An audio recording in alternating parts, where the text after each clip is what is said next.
ఈ వీడియో కనుక నచ్చితే ఖచ్చితంగా లైక్ చేయండి. మైథిలి ఇంటికొచ్చాక ఇక తన హ్యాండ్ బ్యాగ్ సర్దుతూ ఉంటే హ్యాండ్ బ్యాగ్‌లో నుంచి ఉంగరం కనిపిస్తుందనమాట. అంటే పొద్దున జానకమ్మ వాళ్ళ ఇంటికి వెళ్ళినప్పుడు అక్కడ లీలాకృష్ణతో గొడవ అవుతుంది కదా!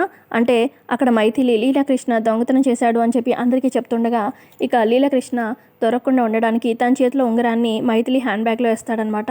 ఇక అదంతా తలుచుకుంటూ ఉంటుంది మైథిలి. తను దొరకకుండా ఉండడానికి ఇక నా హ్యాండ్ బ్యాగ్‌లో ఉంగరం వేసినట్టున్నాడు. నేను రేపొద్దున్నే వెళ్ళి వాళ్ళకి ఉంగరం ఇచ్చేస్తాను. కానీ ఇప్పుడు ఈ ఉంగరం ఈ రూమ్‌లో ఉంచడం అంత సేఫ్ కాదు. వెళ్ళి స్టోర్ రూమ్‌లో పెడతాను అని చెప్పి ఉంగరం తీసుకొచ్చి ఇక స్టోర్ రూమ్‌లో పెడదాము అని చెప్పి స్టోర్ రూమ్‌లోకి వస్తూ ఉండగా అప్పుడే మైథిలి స్టోర్ రూమ్‌లోకి వెళ్ళడం గమనిస్తారనమాట. మైథిలి పెంచుకున్న నాన్న ఎందుకు స్టోర్ రూమ్‌లోకి వెళ్తుంది? ఏం చేయాలని అని చెప్పి చాటుగా మైథిలిని అబ్జర్వ్ చేస్తూ ఉంటారు. ఇక మైథిలి అక్కడ ఒక సంచి కనిపిస్తుంది. ఆ సంచిని పట్టుకొని చూస్తూ ఉంటే ఇక ఆ పెంచుకున్న నాన్న టెన్షన్ పడుతూ ఉంటారు. ఇంతకుముందు మైథిలి వాళ్ళ అమ్మ తులసి అదే బ్యాగ్ తీసుకొని ఊరికొస్తుందనమాట. ఇక ఆ బ్యాగే అక్కడ ఉంటుంది. స్టోర్ రూమ్‌లో పెడతాడనమాట పెంచుకున్న నాన్న. మరి మైథిలి వాళ్ళ అమ్మ బ్యాగ్‌లోనే ఈ ఉంగరాన్ని దాచుతుందా?